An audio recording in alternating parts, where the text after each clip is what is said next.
سلامونه ونیکې له کوم ځای نه چې ټول به راته روغ جوړ یاست. د ولي الله ورور دا یو څو خبرې در سره شریکوم او مقصد مې د دې نه به دا وي چې هر یو انسان تر شا خپل دردونه لري.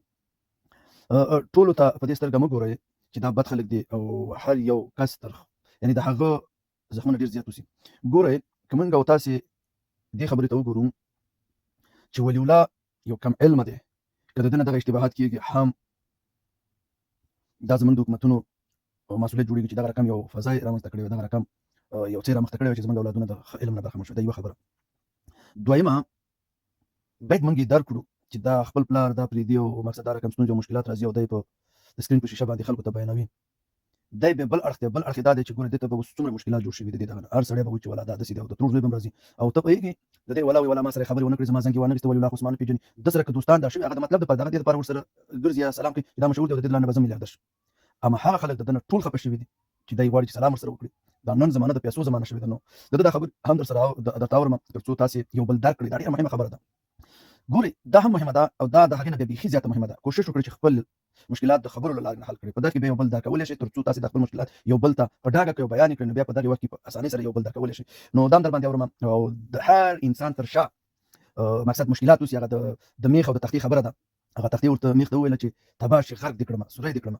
هغه میخ ورته ویلي وایي که ته زما د زور او هغه درده خبر شي چې سي ټکه په سر باندې ګزار نه کړي نو خپل درد به دې هېر شي. دا مشکلات داسې دي، دا بعضې کم علمه خلک چې دي دوی دغه نور په خیال کې ده چې والله لوکس موټر ورته دی، په خارج کې اوسېږي، په داسې دی او داسې او خپل داستان هغه مشکلات یې نه درک کوي. نو دا هغه کلمې علمي ده چې زه او ته او احمد او محمود به راځي او د دې وضاحت به کوو چې تر څو دغه غلط فهمي د منځه لاړ شي، علم حاصل کړي، تجربې زده کړي، یو بل درک کړي. نو دا د ټولو مشکلاتو د حل دپاره ډېر یو مثبت ګام وي او په همدې هیله چې افغانان جدي قدمونه والي، ځکه چې اکثر خپلوالۍ په همدغې باندې کته شوي دي چې والا پلانکې زما اوس پوښتنه نه کوي لږ یې پیدا کړي څنګه داسې سره سکه ورونه سره په همدغې باندې ناراضه شوي او خفه شوي او خفګان یې تر منځ راغلي. راځئ دا کلیپ هم واورو. مننه د اورېدو نه. الله راته روغ او ژوندي لره. مننه. راځئ مهرباني.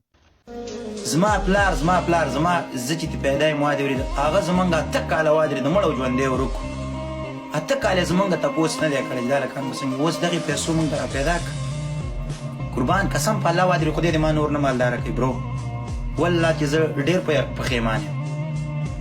زما هغه ترونه واده ورېدي چې زما په کور کې به د رزق درک نه لګېدلو ما ورپسې ورټکولو ماته والله ما دې قرآن وایي که ماته یو مړی رزق یې راوړی شو.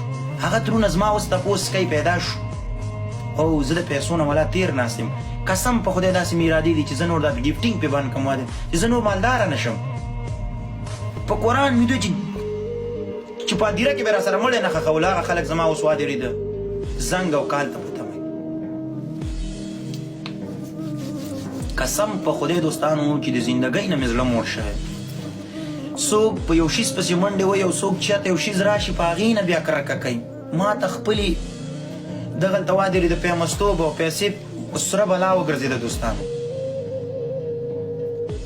والله زما پلار چې 8 کاله 10 کاله کېږي چې بل واده کړی ما دې قرآن کې په موږ یې خدای سلام راچولی. اوس زما تپوس شته زما دا دومره وړوکي ورور تپوس په کور کې نشته. د هغه سره دښمني ولې؟ ځکه چې ما ته خدای پیسې راکړي. خدای پاک دې دا پیسې په نومره کې کړي.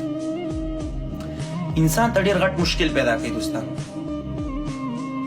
ولا قربان مشم 100,000 ورک خلک یې راته را پیدا کړل او 100,000 ورک خلک یې واده ورېده راته دښمنان وګرځول. څو غاپې واده ورېده کنځله کوي وایي لکه تا ته ما څه بد رسولي وایي پیمس شوې.